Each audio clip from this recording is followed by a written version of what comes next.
जय माता दी, राधे राधे। अहोई अष्टमी की आप सबको बहुत शुभकामनाएं। अहोई माता का व्रत हम अपनी संतान के उज्जवल भविष्य के लिए और लंबी आयु के लिए करते हैं। कार्तिक मास के कृष्ण पक्ष की अष्टमी को अहोई माता का व्रत किया जाता है। जिस वार का अहोई माता का व्रत पड़ता है अष्टमी का, उसी वार की दीपावली पड़ती है, बड़ी वाली।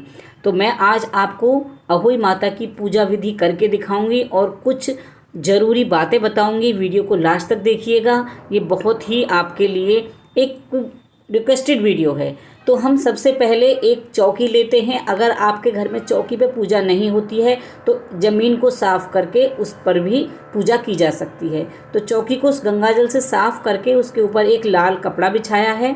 उसके बाद हम अहोई माता की तस्वीर लेंगे, और नहीं तो अहोई माता दीवार पर कैसे बनाई जाती है वो वीडियो हमारे चैनल पर अपलोड है, गेरू से दीवार पर अहोई बनाने की।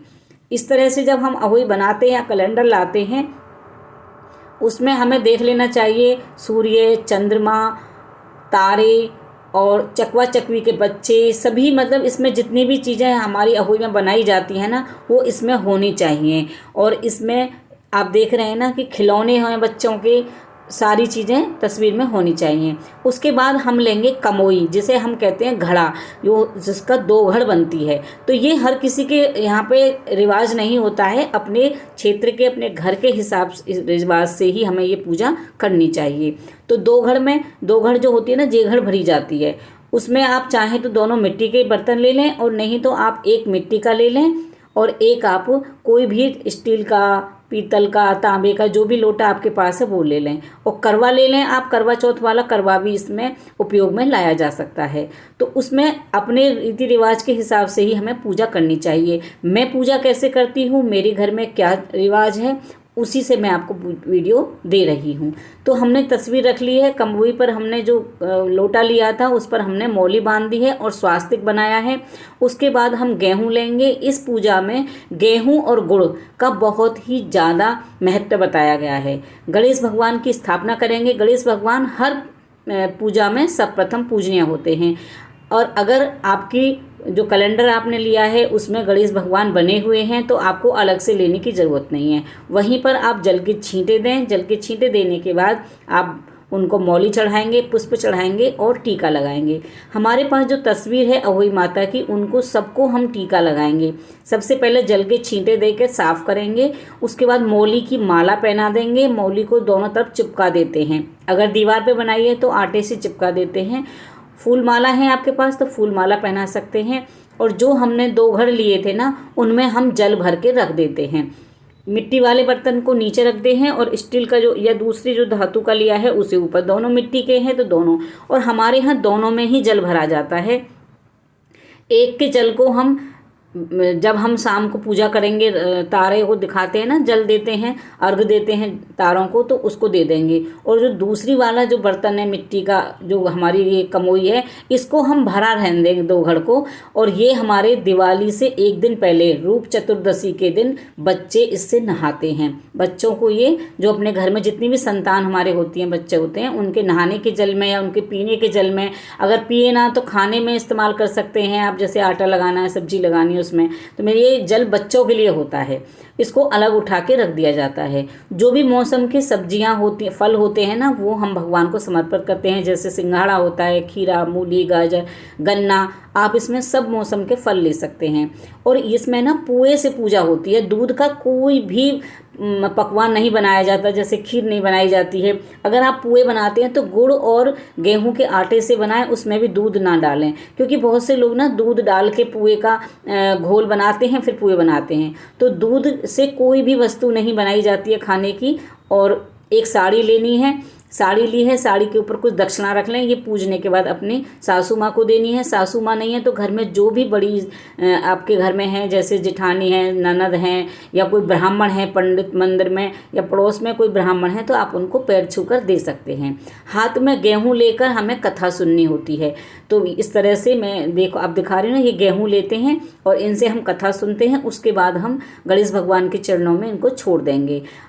एक घी का दीपक जलाना होता है इसमें, और घी का ही दीपक जलाया जाता है। बहुत से लोग इसमें ना तेल का तेल दिया भी जला देते हैं, लेकिन इसमें देसी घी का ही दिया जलाना चाहिए। और 1 लोटा हम अलग से ले लेते हैं। जब हम कथा सुनेंगे तो वो जल कथा सुनने के बाद हमें सूर्य भगवान को देना है।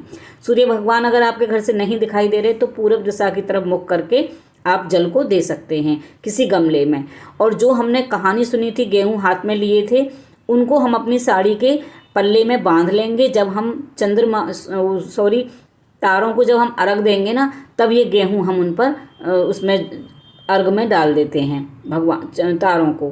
फिर हम आखत डालेंगे। तो ये आखत ना आप चावल से भी डाल सकते हैं, गेहूँ से भी। तो मैंने गेहूँ रखे थे तो मैं गेहूँ से डाल रही हूँ। इस पूजा में दोनों हाथों से आखत डाली जाती है।